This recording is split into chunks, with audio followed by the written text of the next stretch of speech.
ذرا سورج کو دیکھو، جب طلوع ہوتا ہے تو پاکستان والا بھی کہتا ہمارے ہاں سورج ہے، ہندوستان والا کہتا ہمارے ہاں سورج ہے، عرب والا کہتا ہمارے ہاں سورج ہے، افریقہ والا کہتا ہمارے ہاں سورج ہے۔ مجھے بتاؤ ایک سورج ہے، کون کون سے ملک میں گیا؟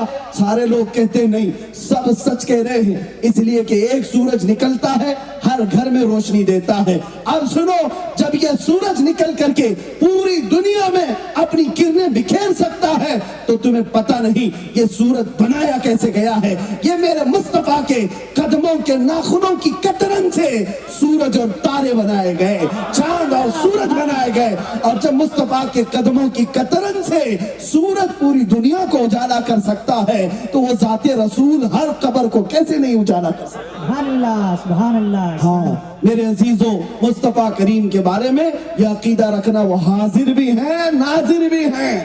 ہمارا عقیدہ ہے کہ نہیں ہے؟ رسول اللہ حاضر بھی ہیں ناظر بھی ہیں، اور یہی عقیدہ لے کر کے اٹھنا، یا رسول اللہ سنا ہے آپ ہر عاشق کے گھر تشریف لاتے ہیں، یا رسول اللہ سنا ہے آپ ہر عاشق کے گھر تشریف لاتے ہیں، میرے گھر میں بھی ہو جائے چراغاں یا رسول اللہ، میرے دل میں بھی ہو جائے چراغاں یا رسول اللہ۔ اٹھو قوت عشق سے ہر پست کو بالا کر دے، دہر میں نام محمد سے اجالا کر دے، کی محمد سے وفا تو نے تو ہم تیرے ہیں، یہ جہاں چیز ہے کیا لوح و قلم تیرے ہیں۔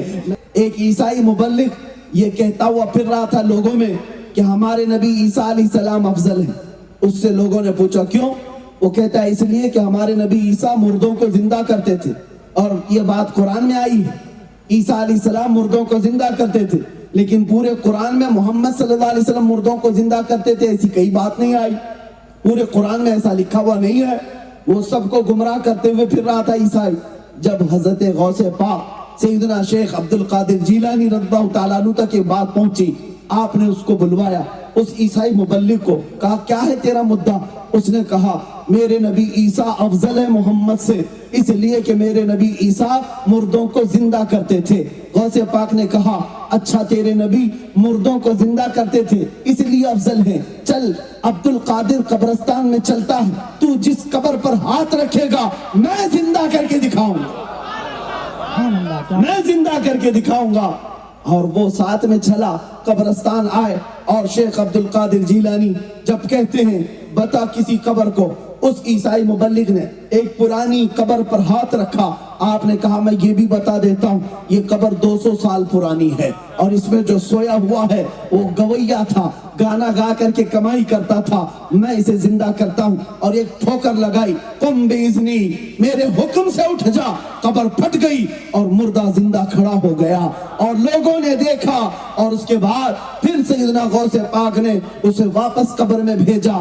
یہ مردوں کو زندہ کرنے والی کرامت اللہ نے شیخ عبد القادر جیلانی کو عطا کی، لیکن یہ صرف لوگوں میں اپنا انفلوئنس بڑھانے کے لیے نہیں، لوگوں میں اپنی طاقت دکھانے کے لیے نہیں، لوگوں میں اپنی برتری بتانے کے لیے نہیں، بلکہ غوث پاک نے اگر یہ کرامت دکھائی تھی تو عظمت رسول بتانے کے لیے عیسائی مبلغ سے کہا تو کہتا ہے عیسیٰ علیہ السلام مردوں کو زندہ کرتے تھے اس لیے وہ افضل ہے، دیکھ تیرے سامنے شیخ عبد القادر نے خود مردے کو زندہ کر کے دکھایا، تو پہچان لے جب اس امت کے عبد القادر کا یہ حال ہے تو عبد القادر کے آقا کا حال کیا ہوگا؟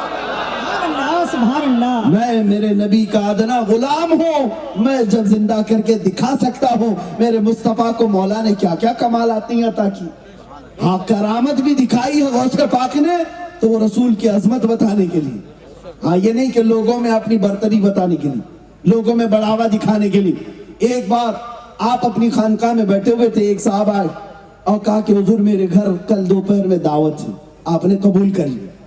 پھر تھوڑی دیر کے بعد ایک آیا، اس نے کہا حضور کل دوپہر میں میرے گھر دعوت ہے، آپ نے اس کی بھی قبول کی۔ تیسرا ایک آیا، اس نے کہا حضور کل دوپہر میں میرے گھر دعوت ہے، اس کی بھی قبول کر لی، منع نہیں کیا۔ یہ کے بعد دیگرے 70 لوگ آئے، ایک ہی ٹائم کی دعوت، اور سب کی دعوت قبول کر لی۔ دوسرا دن آیا، دوپہر ہوئی، شام ہوئی، شام میں خانقاہ کے پاس جو مریدین غوث پاک کی دعوت کیے تھے وہ سب ایک کے بعد دیگرے جمع ہونے لگے. سب آئے اور فخر سے کہنے لگے. ایک کہتا ہے آج میری قسمت کے کیا کہنے ہیں, آج میرے گھر غوث پاک دعوت میں تشریف لائے تھے. دوسرا کہتا ہے جھوٹ بول رہے ہو, آج تو میرے گھر میں غوث پاک تھے. تیسرا کہتا ہے تم دونوں جھوٹ بول رہے ہو, میرے گھر میں آج دوپہر کا کھانا انہوں نے تناول کیا. باتیں بڑھتی گئی, ہر کوئی دعویٰ کر رہا ہے میرے گھر میں تھے, ہر کوئی دعویٰ کر رہا ہے میرے گھر میں تھے. لیکن ان سب کی باتوں کو سن کر جو خانقاہ میں بیٹھے ہوئے لوگ تھے وہ کہنے لگے تم سب کیا بات کر رہے ہو, غوث پاک دوپہر میں یہی خانقاہ میں موجود تھے, کسی کے گھر گئے نہیں تھے, ہم سامنے دیکھ رہے تھے. اب تو اور بڑا مسئلہ پیچیدہ ہوا, ہر کوئی اپنے گھر کی دعوت کے قصے سنا رہا ہے اور مرید کہہ رہے ہیں وہ خانقاہ میں بیٹھے ہوئے تھے. سبوں نے کہا آخر اس میں سچا کون ہے, جھوٹا کون ہے؟ السلام علیکم ورحمۃ اللہ وبرکاتہ. امید ہے آپ سب خیریت سے ہوں گے.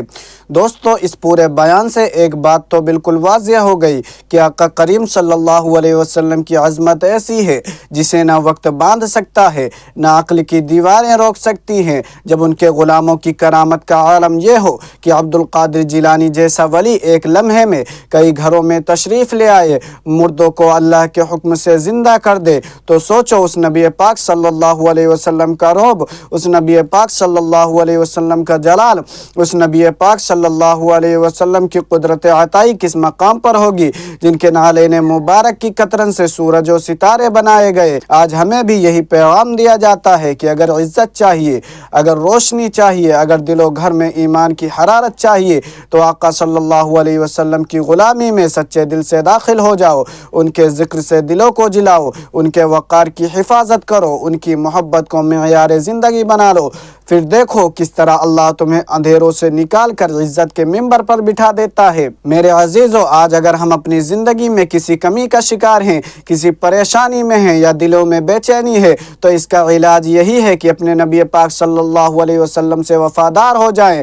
ان کی اداؤں سے پیار, ان کی سنتوں سے محبت, ان کے غلاموں کا ادب, یہی راستہ ہے جو بلال حبشی کو کعبہ کی چھت تک لے گیا, یہی راستہ ہے جو غوث پاک کو ولایت کے تاج تک لے گیا. آئیے ہم بھی اپنے دل سے یہ صدا لگائیں, یا رسول اللہ صلی اللہ علیہ وسلم, ہم آپ کے ہیں, ہمیں اپنے سچے غلاموں میں شامل فرما لیجئے. اگر یہ بیان آپ کو پسند آیا ہو تو اس پیغام کو آگے پہنچانا, کیونکہ رسول پاک صلی اللہ علیہ وسلم کی عظمت کا چرچا کرنا خود ایمان کی تازگی ہے. اگلے بیان میں ملاقات ہوگی, تب تک اپنا ایمان, اپنی محبت اور اپنی عقیدت سلامت رکھیے. السلام علیکم ورحمۃ اللہ وبرکاتہ.